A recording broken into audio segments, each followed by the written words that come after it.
Time for the press preview, our first look at the front pages as they arrive. Time to see what's making the headlines with the FT's Whitehall editor, Sebastian Payne, and editor of Nottinghamshire Live, Natalie Fahy. And they will be with us right through till midnight for our extended news review. So much more from them in just a second. First, though, let's take you through the front pages that we have. With no countries now on the green travel list, the Metro declares Britain is grounded. The Eye encourages readers to holiday in the UK to ensure the final loosening of restrictions on June the 21st can go ahead. The Star reacts to the travel story by depicting senior members of the Cabinet once again as clowns. We have the same lead in the Mirror calling it a foreign holiday nightmare. The Express describes it as a holiday blow for millions. The Mail, picking up a theme here. Summer holidays have been plunged into chaos. All, as The Guardian says, because of alarm over the continuing rise of COVID variants. Here's the Times. It reports that as a result, people are now rushing to cancel their holidays to avoid the chaos. And the US edition of the Financial Times reports on concerns over global food poverty after prices hit a 10-year high. We are joined tonight, as you can see, by Sebastian Payne and Natalie Fahy. Lovely to see you both, and plenty to discuss, so let's dive straight on in. And Sebastian, let's start with you first on the front of the Mirror. Brits are stuck abroad. The reason I turn to you is, as an avid follower of you on social media, I discovered you recently returned, in fact, from Portugal. I thought you might mention that now for some reason.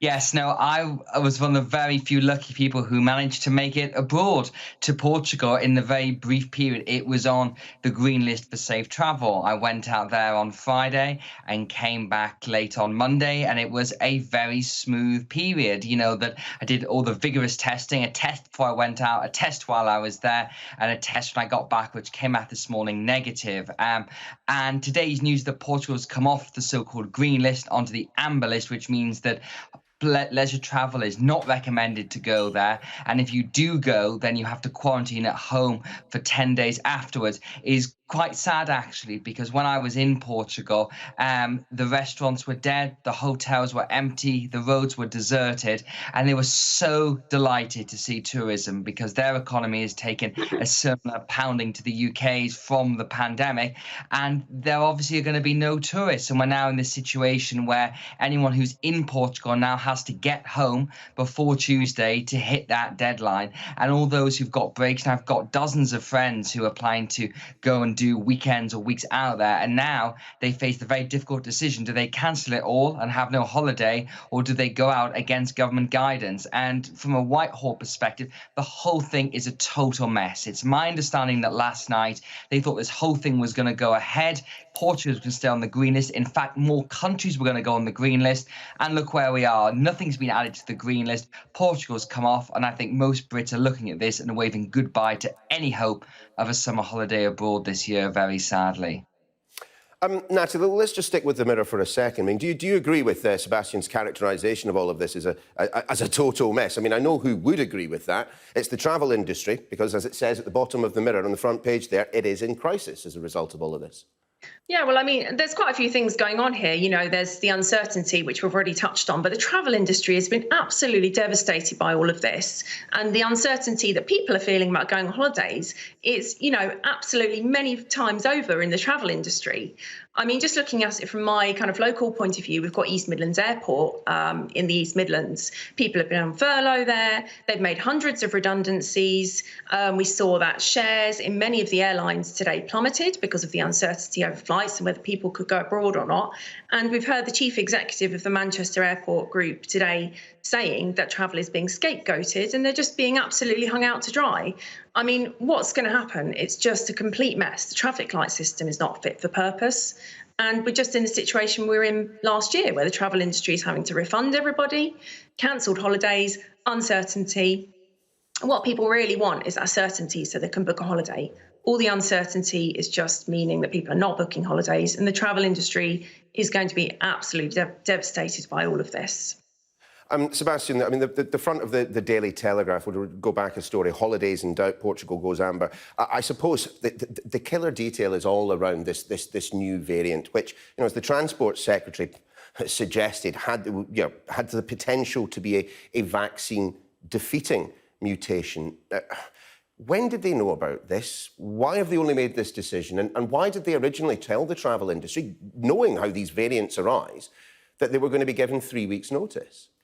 Well, I think, first of all, this is actually a mutation of the existing variant. It's a little detail, but it sort of does matter, because the WHO, which is the global body that decides which are new variants, it has not formally declared there being a new variant we should be worried about. What we actually have is a mutation of the Delta variant of COVID, which is the one that originated in India. And this has been picked up in a couple of places around the world. And in fact, with Portugal, they're a victim of their own success. They've got very good genomic processing capabilities, and that meant that they saw this variant very early on. And of course, when that data was passed back to the UK, that raised alarm bells in Whitehall. The other thing you've seen in Portugal as well, of course, is a big uptick in number of the Indian variant. That's the original Delta variant without the mutation. And I think really the calculation that's gone on here is the government is absolutely desperate, or to be more precise, Boris Johnson is absolutely desperate for the June the 21st easing to go ahead.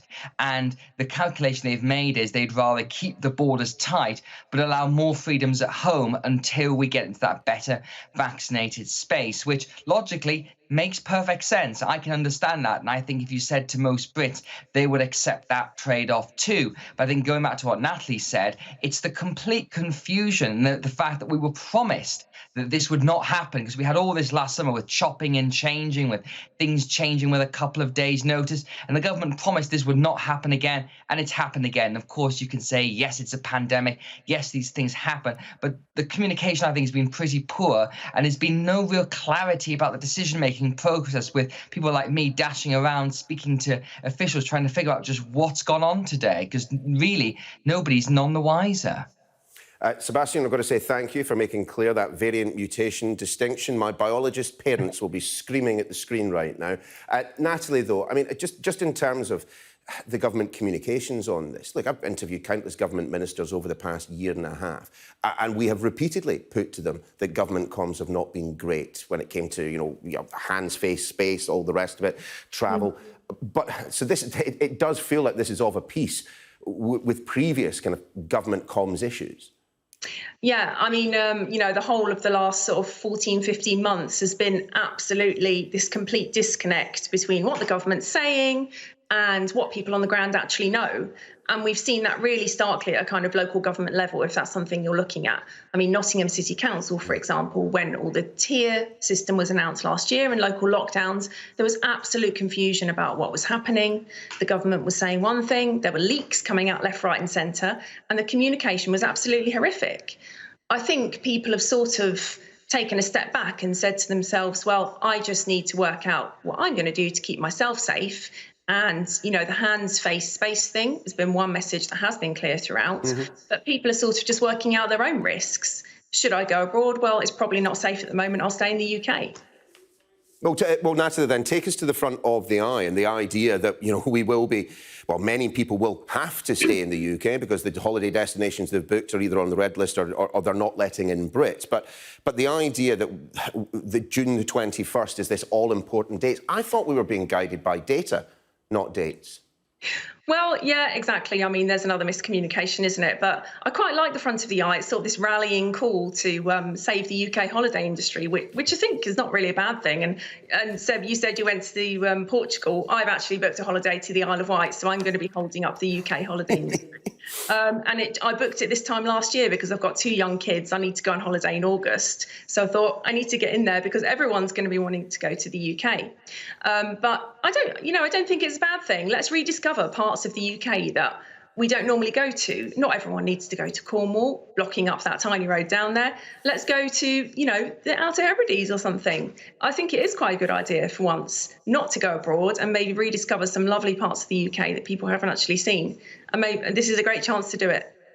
Yeah, I mean, I don't want to jinx it now, but I have my holiday booked for Scotland in August, and it's not looking precarious, but you do worry. I mean, Sebastian, I mean, just sticking with the kind of the idea of holidaying in the UK, given the government's insistence that you should only doing foreign travel for for essential purposes, are we also be slightly surprised that more people have already not just planned their holidays for the UK, that they took the government's advice and decided that, for practical reasons and for the government's reasons, it would have been better just to holiday here? Well, I think that's definitely true now, but I think we should fundamentally agree this is not just about holidays.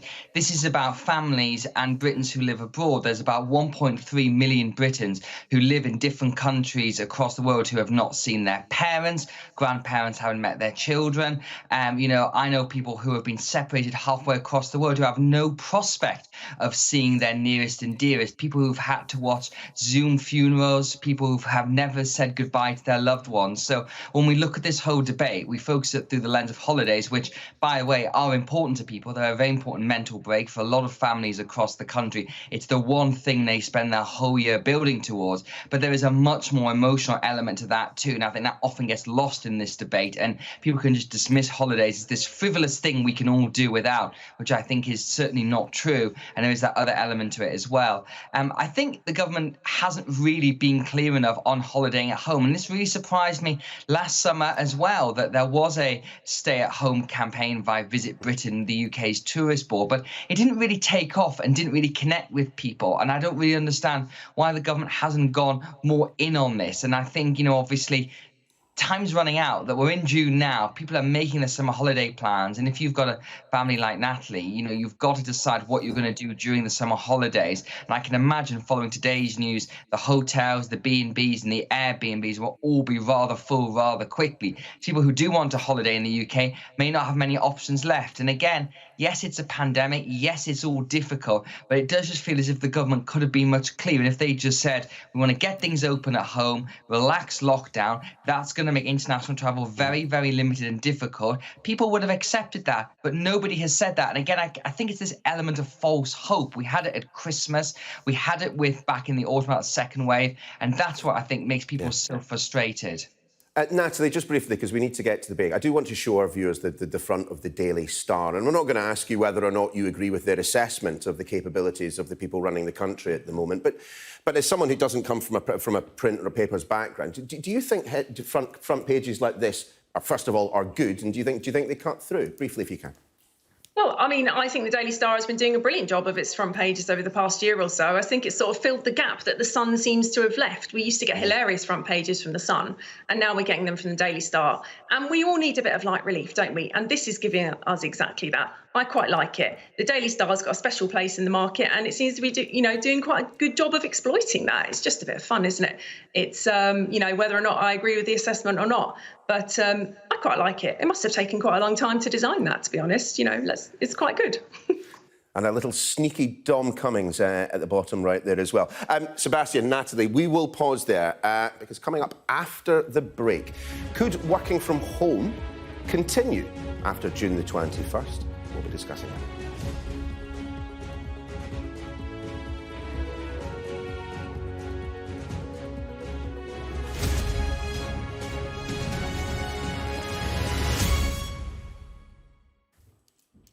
Welcome back to the press preview. Hopefully, we have both Sebastian and... Yeah, there she is. She's back. Great. Good to see you guys. A couple of stories, I think, to take ourselves through. And the one we trailed before the break, it's affecting every workplace. There are an awful lot of conversations, including, I should say, here at Sky, about hybrid working from home. Just take us through this story, Natalie. What's the Telegraph saying? Working from home is... Well, it's going to stay in some form, surely.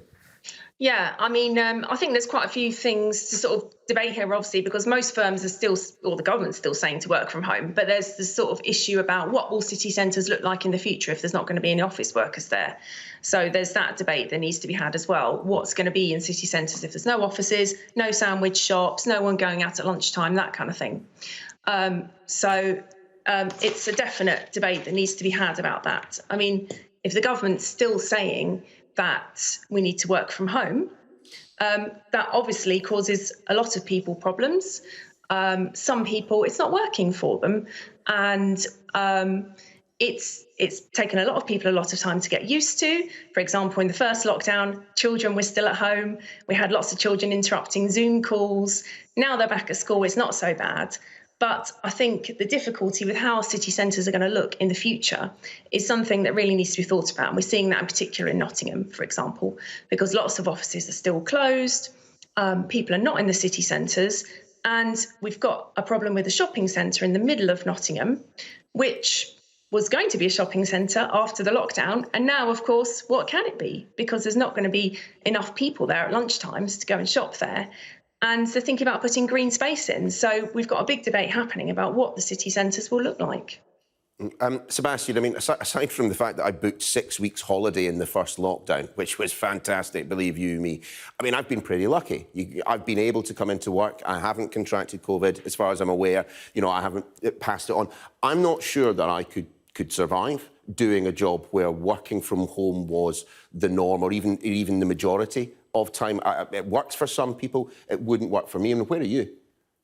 I'm a big advocate of the office, as you might guess, as a kind of political journalist. It's my job to speak to people and see people and understand what people are saying all the time. And during the 3 lockdowns, you know, my world just sort of shrank to my spare bedroom and speaking to the same 5 or 10 people on the telephone every day. And I'm sure they were sick of hearing from me as I was from hearing from them. So when it was safe and able to do so, I was able to go back into Parliament, where I work day to day. I was delighted to do that, and it's been a great saving grace. And I've seen many of my friends in a similar situation who've had to work from home, who found it very tedious, particularly those who live alone, who have gone, you know, really days without seeing anybody, and particularly in the first lockdown before we had those support bubbles.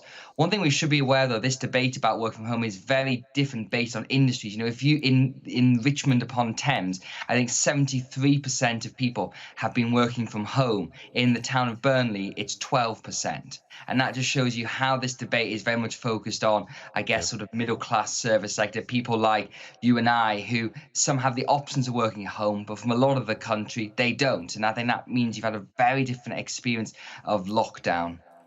Good point, well made. Natalie, take us to the front of The Guardian. Politicians are demanding that the Prime Minister rethinks the catch-up for schools, but it's not the politician sitting in front of, facing the Prime Minister, it's the one sitting behind him. Yeah, exactly. I mean, well, there's been a big uproar about this, hasn't there? Because it's the equivalent of something like £22 per head per primary school child, which is just never going to help children catch up. And I think we've sort of touched on this in the work from home debate. You know, the pandemic has opened up the class divide in this country. So the children who were at home, who have the luxury of one parent being at home, who's probably might be quite well educated and was able to help them, had access to technology and a good Wi-Fi connection, those children would have thrived or been okay during lockdown and school closure. But the children who maybe that both their parents had to work out of the home, maybe they work on the NHS frontline or as key workers, carers, something like that. They haven't got access to a laptop or Wi-Fi, and suddenly they find they're falling a year behind in their academic work. So it's those children that really need the help, and perhaps the money should be redirected towards those children in some way. But it just needs more money behind it. We need teachers to probably extend the working day. It's not a popular view. Extend the school day, maybe keep children in for an hour, catch up if they need to, because those sorts of skills you learn at school, you're not going to be able to catch up on them later in life. You certainly aren't. Natalie, Sebastian, stay in your chairs. We will be back to you at the top of the 11 o'clock hour to continue with our conversations.